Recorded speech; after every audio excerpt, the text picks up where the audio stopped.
Good morning. I'm here with Ken and Dave from Wildwood Cabinets in beautiful Maryville, Tennessee.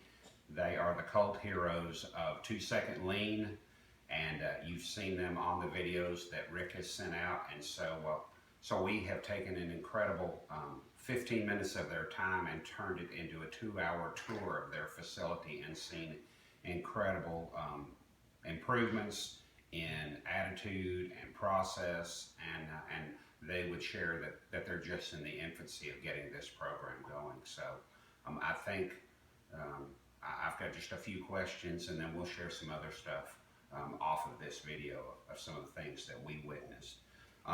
Ken, what's the number one benefit you and your company received from implementing 2-second lean now 2 years ago? Right. I would think it's just as what Paul actually says in the title of his book. I think we talk about lean manufacturing, but in the title of his book, he talks 2-second lean. He says building a culture, growing your people, building a culture. And that's what we've gotten out of it. So now we can implement so many things in our company because our culture is different than what it was before. Yes, we manufacture cabinets. We always manufacture them at a high level, and yes, it has saved us money, and yes, people are happier, all those things. But what I have now is a team of people that are willing to take on challenges. Change is no problem. Implementing a new thing, we're bringing out a new product line, and we've been able to just fast track that in 1 month. It would have taken us at least 9 months before, and a lot of wailing to get it done. We've done it 1 month without really any problem. I keep talking about how easy it's been because we have a culture now where everyone's positive and they think through it. And the best thing I'd like to say about it is I always say I'm at the top of a pyramid scheme. See, before I used to be the guy at the top trying to make things happen, and I was always upset because I'm the only one that could see it. And now we've got a team that they're all building at whatever level of our company. They're all coming with ideas, and they're channeling all those good ideas up to the top. And I just feel like I'm on a pyramid scheme. Everything's going our direction. It's not just the smart guy that's making it happen. It's all my people. They're coming up with brilliant ideas, things I would never think about, and improving ideas. I might have a little idea, and they take it 3 more steps. I'm afraid to ask. Like, we were prototyping this stuff. I thought, well, that might take us a few months to get that implemented. And well, that's actually with them actually, like Ken's saying, being in the process, they're more in tune with what's going on in their work day to day. So in other words, they build upon that, and they have the confidence now, like Ken's saying, in the culture to do their own improvements and improve daily to make the process better. Dave is the operations manager here. Dave, can you think of one thing maybe that would count as a home run, maybe even an economic home run? I heard some percentages of improvement and savings of labor that were just staggering. One of the biggest is we have a drawer box area that used to be an antiquated system of the way we did it. And there again, the guys jumped in and worked with that. A couple of key guys that were critical in doing drawer boxes daily, were critical in improving that whole process, and they got that process changed from a 2-day process to make approximately 30 drawers down to a 4-hour process to make 30 drawer boxes. So that's an amazing change, and that all came from them. It was nothing from us. It was us encouraging them. What ideas do you have to improve this? And they jumped on it and they made it happen. Now, it didn't happen overnight. It's taken several months for that to develop, and then eventually it's come to this point. Yeah. So that's one of the biggest things that stands out. And that changed with no new tooling, no new machines, no more labor, and actually the quality of the product actually got a lot tighter. The joints actually were much tighter on the new system than they were even in the antiquated, long labor system. I bet if there was something wrong with settings, you found them quicker. Well, that's the thing that we forget to talk about is they now build a complete drawer box in this system, whereas they used to just make parts. So if the parts were cut incorrectly or something was wrong with the dado or something was wrong, you wouldn't catch it till you started building all 30 drawer boxes at the end, and that's a little too late. We wanted to be caught on the front end, so that was another big improvement.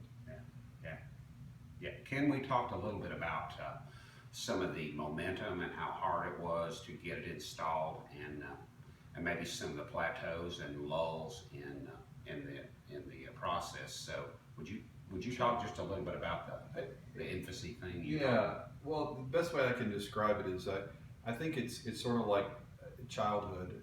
I mean, you start out with infancy, and so in the very first, and if I was going to put time on it, I would say the first 6 months, you're sort of in the infancy stage. And as a leader of this process, you're going to have to do everything to make it happen in your daily meetings and be prepared and really be a coach all the way through. And then maybe from 6 months, for us, from 6 months to the 18-month period, I would say we were in the childhood stage, and that where we were getting little wins, and they were operating on their own, but they were pretty low-level things. They were sort of elementary, and so they were doing them, and we were celebrating them, and we made a big deal. We're just happy that they were doing them on their own, but they weren't really big wins. And then then we went to kind of plateaued again. And then we feel like we've gone into the adolescent stage now. And one of the things about adolescents is they think they don't need any help, but actually they need that much more coaching on a higher level than what they needed before, mentoring. And I think that's where we're at. We're seeing much bigger gains at this stage. But I think there's processes that you go through. And I've talked to other people that are implementing it, folks that are ahead of me, and they talk about they've gone through pretty much those same stages. And some people may blow through a stage, but I think you're going to pass through the stages as you go. I had asked the question earlier, were there any mistakes that you made, things that you would have done differently? And you kind of indicated that, no, there wasn't a whole lot different, that you have gone through every one of those stages. That's part of the program, basically. That's as I understand it, it really is. I think you can't microwave it. I talk about, barbecue in the South is, what makes it great is low and slow, and that smoke permeates it over time and breaks down all the connective tissue, and it makes it great and flavorful and all that. But I think you can't, if you ever had microwave meat, it doesn't work. And so I think that it's going to take some time for that smoke to permeate. It's going to take some time for lean to get in the culture, and once it gets in the culture, then everything gets easier. Yeah, that's an explanation a Southern boy would understand. It sure is. And kind of wrapping up this little segment, and again, thanks so much to you two and your crew for Thank you. welcoming us this morning. You guys are awesome masterminds. These are the masterminds of 2 Second Lean right here. Yeah. Is there anything else you can think of, some encouragement maybe you could give the guys? I would think just stay with it. It's going to be hard at first. When you're first implementing it, you got to stick with it. I would say follow what Paul Akers says. And my second thing I would say is follow what Paul Akers says. And the third thing is that even if you have another idea on how to do it, I would still stick with Paul Akers' ideas because they actually work. And so then after you get to maybe the adolescent stage, you may have to change things up. But those first stages, that first 18 months, you pretty much need to be by prescribed 2 Second Lean ideas. Do the bathrooms and the time and the lean time and all that, exactly like Paul lays it out. Okay, that sounds great. Thanks, guys. Thank you. I'm going to take a picture of the shop so they can see our beautiful cabinets, everybody. This is what they do. There's our truck. There's all the cabinet pulls. We won't put that on there. Honey, this is a rotating video, And so you see what she's focused on. I'm focused on the good stuff right here in these beautiful kitchens. Why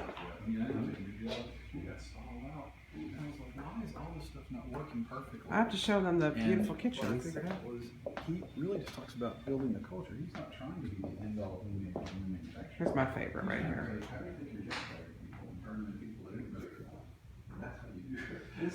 And then to finish it out, here is the original saw. Every culture's different. Grandfather's table saw where it all began. Thank you, masterminds.